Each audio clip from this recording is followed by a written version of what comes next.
Have you ever felt richer the moment your paycheck hit your account and somehow poorer a month later? It's not just bad luck, there's a subtle dynamic that eats away at financial progress, and it usually hides behind something that feels perfectly normal: keeping up. Meet Daniel, 32, living in Austin. He makes $6,000 a month gross, about $4,200 after taxes and deductions.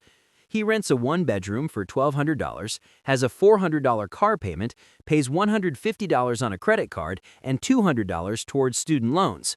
Utilities, groceries, and basics are around $600. That leaves Daniel with $1,650 discretionary every month. Dinner out, subscriptions, the occasional weekend trip.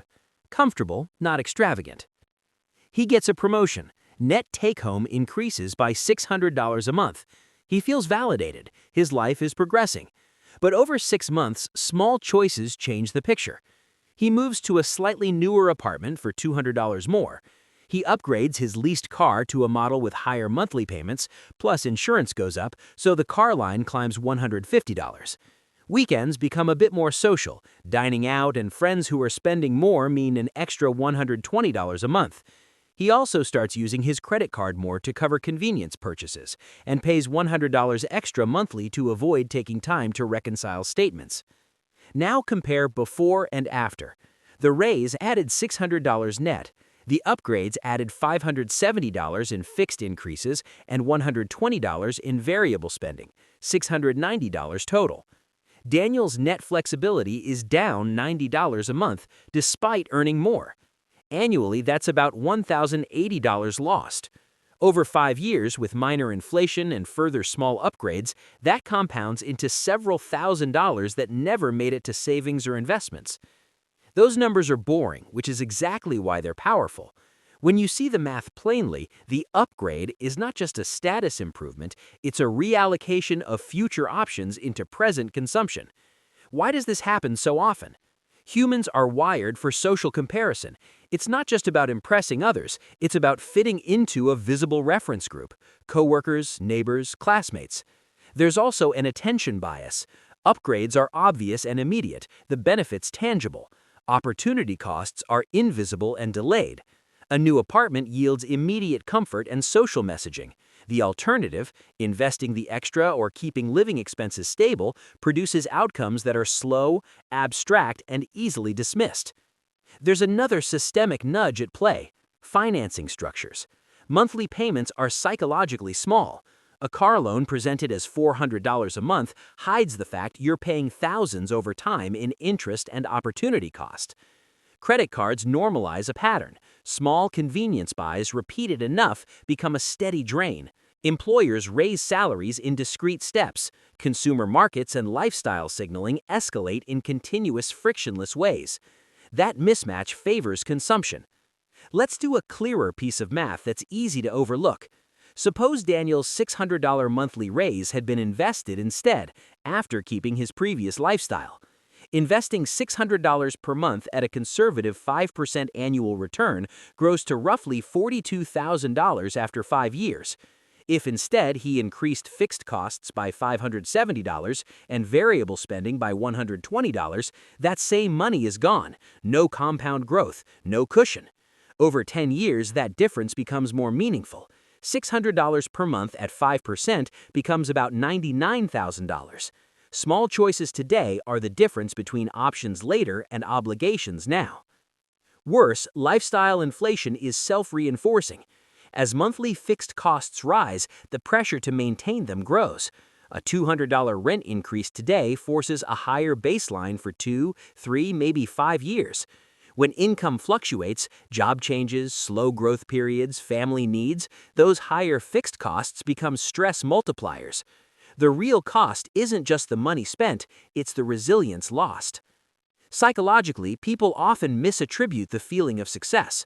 The mind rewards visible upgrades because they signal success to self and others. That positive feedback loop makes upgrades feel like validation for hard work. But validation through consumption is transient.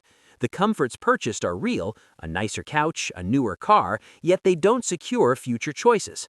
The satisfaction fades, and the baseline resets to the higher level. That's the treadmill. You move, but you don't get further ahead. So what does financial intelligence look like in this context? It's not about austerity or denying yourself everything that's enjoyable. It's a shift in framing. Financially intelligent people treat increases in income as an opportunity to broaden future options, not merely to raise immediate baseline consumption. They ask quietly and repeatedly, what does this new expense do for my long-term freedom? Does this payment buy me more time, more optionality, or just more visible status? They also test upgrades before committing.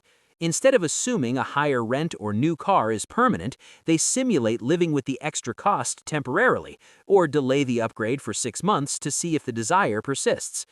They calculate the true annual cost of a monthly payment, including insurance, maintenance, and lost investment growth. And crucially, they let the default be stability. They don't let every small raise be an invitation to restructure life upward.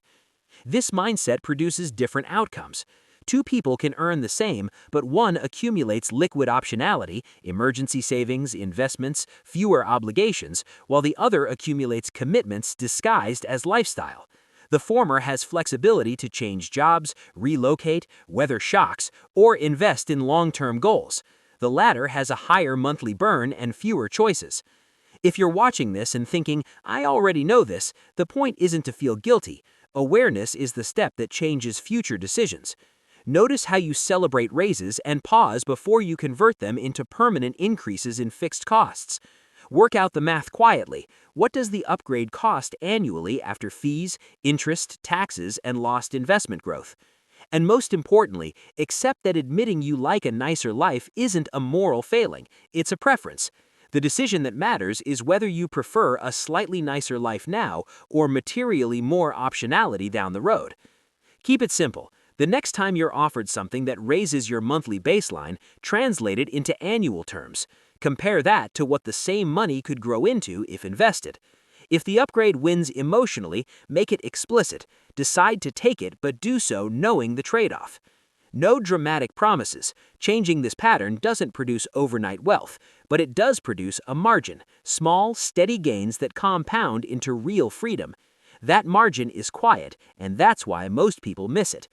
If this helped you reframe how you think about lifestyle upgrades, consider subscribing for more clear, reality-based financial thinking.